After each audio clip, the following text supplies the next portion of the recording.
Shalom saudara-saudara yang terkasih di dalam Kristus.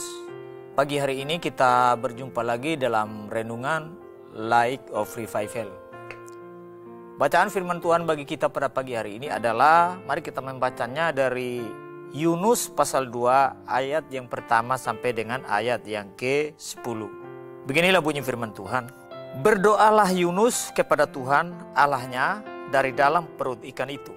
Katanya, dalam kesusahanku aku berseru kepada Tuhan dan ia menjawab aku. Dari tengah-tengah dunia orang mati aku berteriak dan kau dengarkan suaraku.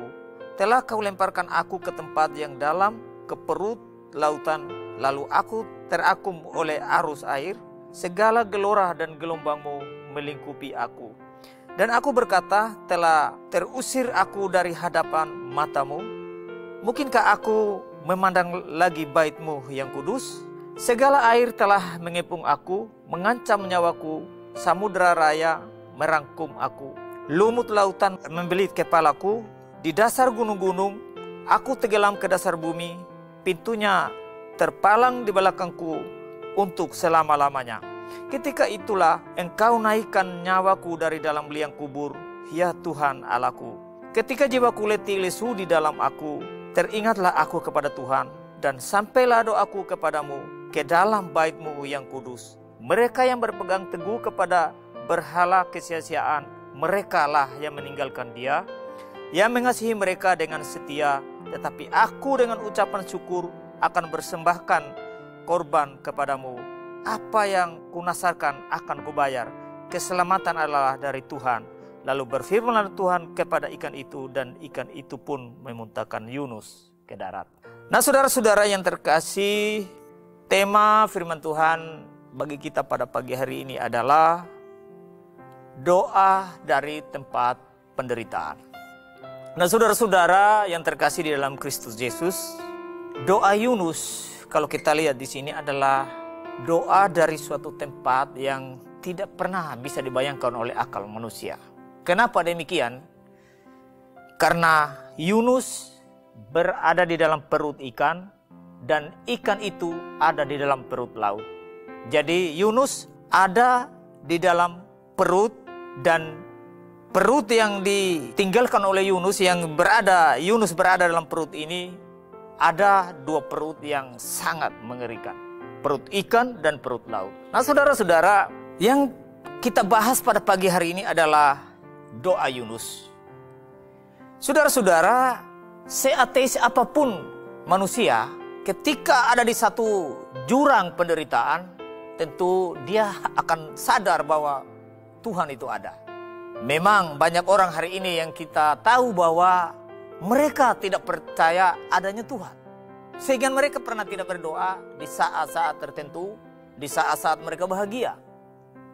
Tetapi saudara-saudara, pada satu titik di mana mereka berada di satu penderitaan yang tidak mungkin lagi mereka bisa menyelamatkan diri mereka, pasti mereka akan berteriak, Tuhan, Tuhan, bahkan mereka berdoa kepada Tuhan. Misalnya saja seorang ateis, dia berjalan-jalan di pinggir sebuah jurang, entah bagaimana terjatuh. Lalu di tengah jurang itu ada pohon yang tumbuh di sana, lalu dia pegang pohon itu, dan sesaat lagi pohon itu akan tercabut akarnya dan dia akan mati hanyut ke dasar gunung itu. Tapi saudara-saudara, di tengah itu dia teriak, Tuhan tolong. Artinya di sini seateis apapun seseorang, pasti dia satu ketika dalam satu penderitaan dia akan sadar bahwa itu ada Tuhan. Nah, saudara-saudara, kita kembali kepada Yunus di sini. Tuhan memerintahkan pergi ke Niniwe, tapi dia lari dari hadapan Tuhan. Akhirnya Tuhan berikan ujian, dia bertemu dengan bahaya yang sangat amat. Tetapi saudara, ketika dia lari dari hadapan Tuhan dengan berpikir bahwa dia bisa lolos dari pandangan Tuhan, tapi ternyata tidak, saudara. Akhirnya dia sadar bahwa Tuhan itu ada, Tuhan itu berkuasa, lalu dia berdoa kepada Tuhan. Dan akhirnya ketika dia berdoa, Tuhan pun memberikan mujizatnya, ikan memuntahkan dia, dan akhirnya Yunus itu selamat dan hidup dari perut ikan itu. Nah, saudara-saudara, apa yang menjadi inti bagi kita di sini? Berdoa adalah napas hidup kita kepada Tuhan. Kita berbicara pada Tuhan, kita memberikan keluhan kita, meminta tolong kepada Tuhan apa yang sementara kita derita. Tapi saudara perlu kita ingat bahwa doa orang yang tidak percaya kepada Kristus tidak akan didengar oleh Tuhan. Saudara-saudara, mengapa Tuhan tidak dengar? Karena dosa kita yang menghalangi. Misalnya di dalam Yesaya 59 ayat 2 itu, di sana dikatakan bahwa yang membuat Tuhan bersembunyi dari hadapan doa-doa kita itu karena dosa kita yang menghalangi. Sehingga Tuhan tidak mendengar doa-doa kita. Nah saudara berdoa, mau puasa 10 hari 10 malam pun doa puasa, tetapi saudara bukan orang percaya kepada Kristus sungguh-sungguh, doa saudara tidak akan didengar oleh Tuhan dan tidak akan dijawab oleh Tuhan. Karena itu satu-satunya harapan supaya doa saudara bisa dijawab kalau Tuhan mau, hanya terlebih dahulu saudara harus percaya kepada Kristus sebagai juru selamat dan penebus dosa saudara.